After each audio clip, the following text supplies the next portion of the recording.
आज की मेरी कहानी है काली पत्नी। प्रेम का कभी भी पत्नी नहीं बन सकती। मेरा नाम सुभाष है और मैं दिल्ली का रहने वाला हूँ। मेरी उम्र 38 साल है। मैं सरकारी नौकरी करता हूँ। मेरी शादी 28 साल में हुई थी। मुझे मेरे लिए एक स्टैंडर्ड लड़की चाहिए थी। मुझे लेट नौकरी मिलने की वजह से मेरी शादी भी लेट हुई। मेरी माँ काफ़ी बूढ़ी हो गई थी, इसलिए मुझे जो भी लड़की मिली मैंने बिना सोचे समझे ही उससे शादी कर लिया। लेकिन मुझे यह नहीं पता था कि मेरी इतनी जल्दी शादी करने का नतीजा यह होगा। मेरी पत्नी पढ़ी लिखी कम थी और काली भी थी, लेकिन वह घर का सारा काम करती।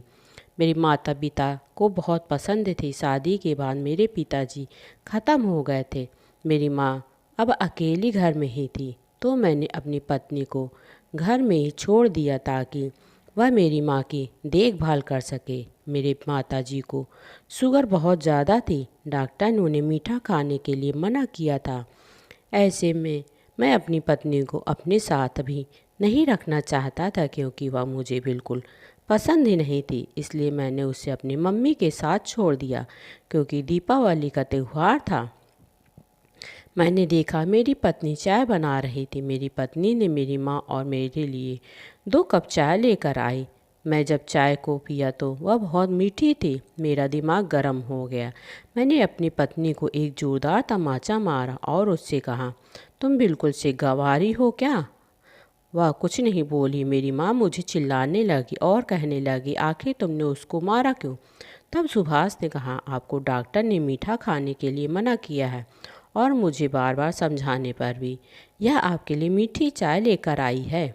सुभाष की माँ ने सुभाष से कहा, यह चाय मीठी नहीं है। बहू मेरे लिए रोज़ बिना चीनी की चाय बनाकर लाती है। इसमें बिल्कुल भी शक्कर नहीं है। वह मेरा बहुत अच्छे से ख्याल रखती है और एक तू है जो अपनी पत्नी का ख्याल भी नहीं रख सकता। आखिर उस बेचारी को तुमने रुला दिया। सुभाष को भी अपनी गलती का एहसास हो गया, क्योंकि उसने अपनी पत्नी को चाय में शक्कर डालते देखा था। लेकिन वह यह नहीं देख पाया था कि पत्नी ने पहले ही माँ के लिए चाय निकाल दिया था। मुझे हमेशा पढ़ी लिखी लड़कियां ही भाती थी जो मेरे साथ मेरे को एडजस्ट हो सके, क्योंकि मैं सरकारी नौकरी करता था। ऑफिस के सहकर्मी की पत्नियों को देखकर भी मेरी ख्वाहिश होती थी कि मेरी पत्नी भी इन सब की पत्नियों की जैसी सुंदर हो। लेकिन मैंने जल्दी जल्दी में अपने गले में एक काली लड़की को अपनी पत्नी बना लिया। मुझे समझ भी नहीं आ रहा था कि मैंने इतनी जल्दी काली लड़की से शादी क्यों की। मम्मी पापा की तबीयत ज़्यादा ख़राब होने की वजह से मुझे तो कुछ समझ में नहीं आया। शादी करने के बाद मैं उसे अपने ऑफिस की किसी भी पार्टी में लेकर नहीं जाता। कैसे लेकर जाता? अगर कम पढ़ी लिखी होती तब भी मैं एडजस्ट कर लेता, लेकिन इतनी काली लड़की को मैं अपने साथ ले जाना कहीं भी पसंद नहीं करूँगा। मेरी माँ तो हमेशा कहती है कि मैंने तो हीरा पसंद किया है। मैं नहीं जानती थी कि तू इसकी कदर नहीं करोगे। मैं अपनी माँ को मजाक में उड़ाता लगता कि आपका हीरा बहुत ही चमकदार है। उसके काले होने का न ताना देता रहता, लेकिन उसने कभी भी पलटकर मुझे जवाब तक नहीं दिया था। बस सर झुकाए किसी मुजरिम की तरह मेरे सामने से हट जाती, कुछ नहीं कहती थी। मुझे वह कभी भी एक आँख नहीं भाती थी। न ही उसका पहनावा, उसका ओढ़ना पसंद था। मेरी पत्नी खाना बहुत अच्छा बनाती थी। उसे पता था कि मुझे इडली सांभर बहुत पसंद है, तो वह हर संडे छुट्टी वाले दिन ज़रूर बनाती। और जब मैं ऑफिस के लिए निकलने लगता तो वह मेरे लिए टिफ़िन भी तैयार करके देती। एक बार मुझे ऑफिस की मीटिंग में जाना था, तो मुझे वाइट शर्ट पहननी थी। मेरे पास टाइम नहीं था, तो मैंने अपनी शर्ट प्रेस करने के लिए अपनी पत्नी को दिए। जल्दी जल्दी में वह शर्ट उससे जल गई। यह देखकर मैं बहुत परेशान हो गया, लेकिन जब मैंने उस जली हुई शर्ट को देखा तो मुझे इतना गुस्सा आया। फिर मैंने उसे एक जोरदार थप्पड़ जड़ दिया। थप्पड़ खाने के बाद भी उसने मेरे लिए टिफ़िन तैयार किया और मैं गुस्से में बिना टिफ़िन लिए ही दूसरी शर्ट पहनकर ऑफिस के लिए निकल गया। जब घर से वापस आया तो पता चला कि मीटिंग कैंसिल हो गई थी। शाम को घर जल्दी चला गया। जब घर जल्दी पहुंचा तो मेरी पत्नी मेरे लिए खाना लेकर आ गई। उसे देखकर मेरा पारा और चढ़ गया। तब तक तो मेरे माँ भी मेरे कमरे में आकर बाहर आई और कहने लगी, आज तुमने बहू को क्यों मारा? क्या तू जानवर है? मैंने कहा, इससे कहो यहाँ से दफ़ा हो जाए मेरे सामने से, वरना मैं इसका काला चेहरा और बिगाड़ दूंगा। उसके दोनों गालों पर मेरी उंगलियों की छाप पड़ी हुई थी। मेरा गुस्सा किसी तरह कम नहीं हो रहा था। मेरी माँ कहने लगी, वह तुम्हें हर वक्त इससे काले होने का ताना देते हो, लेकिन पत्नी पर हाथ उठाकर तुमने बहुत गलत किया है। मैं चुपचाप अपने कमरे में गया और सो गया। अगले दिन सुबह तैयार होकर ऑफिस के लिए निकल गया। मेरी ऑफिस में 3 लड़कियां जॉब करती थी। वह पढ़ी लिखी थी और बेहद खूबसूरत थी। फिर वह मुझे हंस हंस कर बातें भी करती थी। ऑफिस में एक लड़की का नाम रितिका था। रितिका देखने में बहुत ही सुंदर, नाक नक्श और उसका गोरा होना मुझे बहुत पसंद था। रितिका का अपने हस्बैंड से तलाक हो गया था और मेरे साथ ही नौकरी करती थी।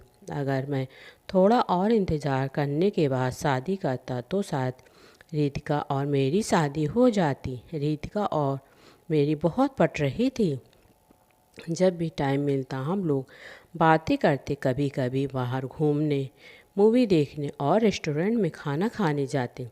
कभी कभी मेरे लिए वह अपने घर से अच्छा खाना बनाकर भी लाती थी।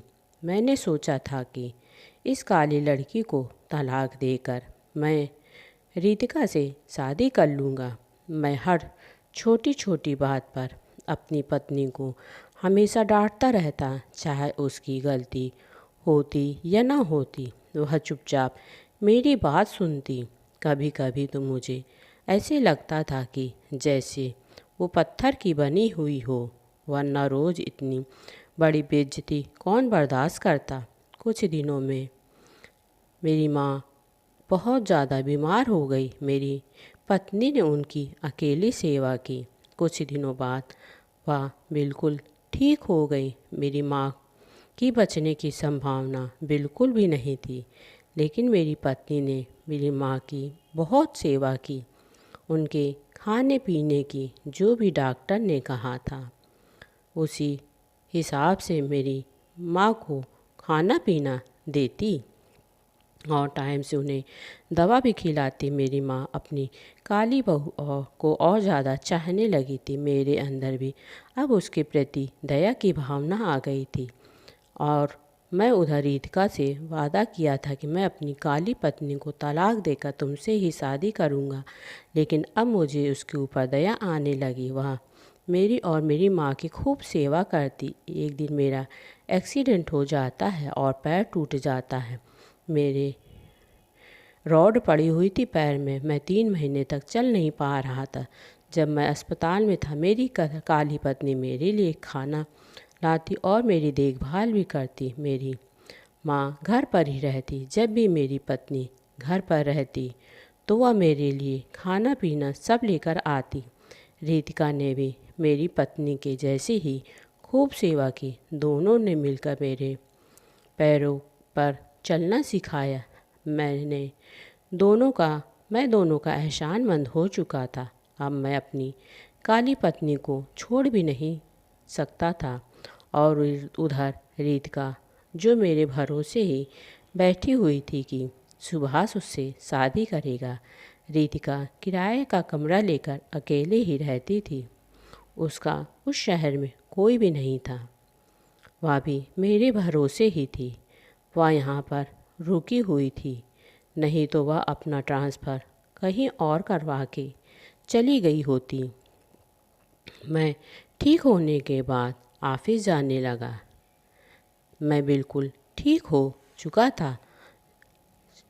जब रितिका मुझसे शादी करने के लिए फोर्स कर रही थी, तब मैंने रितिका के व्यवहार से गुस्से में आ गया और वहीं पर रितिका से साफ साफ कह दिया कि मैं अब तुमसे शादी नहीं कर पाऊँगा। तुम अपने लिए और कोई लड़का देखकर शादी कर लो। यह सुनकर रितिका बहुत गुस्से में आ गई और वहाँ से चली गई। अगले दिन जब मैं ऑफिस गया तो मुझे पता चला कि रितिका ने अपना ट्रांसफ़र और कहीं करवा लिया है। मैं रितिका से बहुत प्यार करता था, लेकिन उसके कारण मैंने रितिका को भी खो दिया। अब मैं अपनी पत्नी और अपनी माँ के साथ रहने लगा। कुछ महीने बाद मुझे पता चला कि रितिका की शादी हो गई है और उसे एक बच्चा भी है। सब ऑफिस में यही बात कर रहे थे कि रितिका की शादी को तो अभी 3 महीने ही हुए हैं, तो रितिका शादी के पहले ही प्रेग्नेंट हो गई थी क्या? मुझे एहसास हुआ कि रितिका मुझसे शादी करने की इतनी जिद पर क्यों अड़ी हुई थी। मैं समझ ही नहीं पाया था कि वह प्रेग्नेंट है और उसने मेरे ही बच्चे को जन्म दिया है। आज मैं अपनी ना ही प्रेमिका और ना ही पत्नी का बन सका। एक बार रितिका मुझसे कहती कि मैं तुम्हारे बच्चे की माँ बन गई हूँ, तो शायद मैं अपनी पत्नी को तलाक देकर रितिका से शादी कर लेता। मैंने अपनी प्रेमिका और पत्नी दोनों को धोखा दिया। न सही पिता बन पाया और न ही सही पति बन पाया। दोस्तों, आपको यह कहानी कैसी लगी प्लीज़ हमें कमेंट बॉक्स में ज़रूर बताएं। कहानी सुनने के लिए आपका बहुत बहुत धन्यवाद।